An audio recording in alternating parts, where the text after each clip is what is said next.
Good morning. It is Thursday, May 14th. We are in a week talking about loneliness, being alone.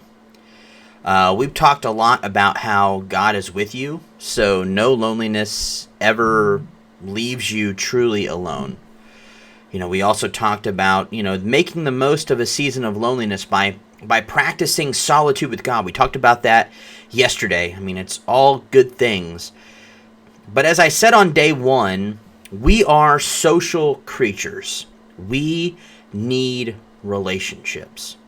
So I want to get into some stuff that will actually help deal with loneliness if we are actually feeling that. Now, the advice I'm about to give you may seem counterintuitive, but stay with me because I honestly think it's probably the best solution. So I'm going to ask you this. Who can you think of who might be having a tougher time dealing with loneliness than you? That might be a tough question. And I'm not asking you to think of them so that your life looks better by comparison. What I'm trying to get at is there is almost certainly someone in your life who is struggling with loneliness as well. Now, once you think of them, you have to take it a step further. What can you do to help them? Now, here's where I'm coming from. I'm about to read a passage from Psalm where it talks about how God places the lonely in families. So I'm going to read Psalm 68, 5 and 6. A father to the fatherless, a defender of widows, is God in his holy dwelling. God sets the lonely in families. He leads out the prisoners with singing, but the rebellious live in a sun-scorched land. What he isn't talking about is dropping lonely people off at a house to live with a new family. Now, that would be weird. But he is saying that God cares for the lonely.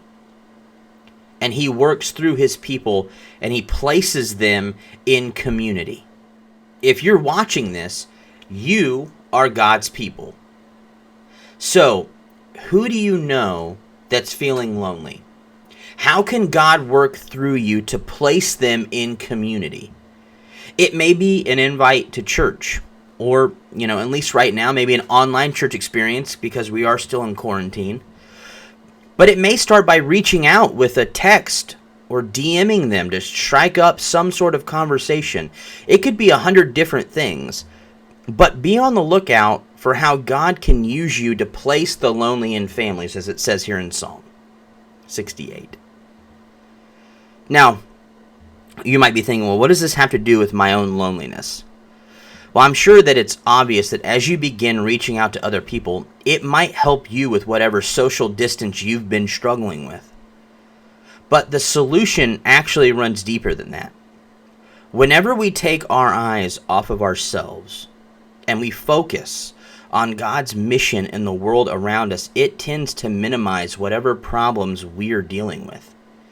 Now, I'm not saying it's automatically going to cure whatever loneliness you've been dealing with, but it will probably definitely take a huge step in the right direction. I'm going to read one more scripture from 1 John chapter 4, starting in verse 11. It says, "Dear friends, since God so loved us, we also ought to love one another. No one has ever seen God, but if we love one another, God lives in us, and his love is made complete in us." So as we close, think for a minute about who you know that might need help, and then reach out to them.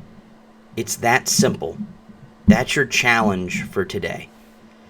And I will see you tomorrow as we close out the week.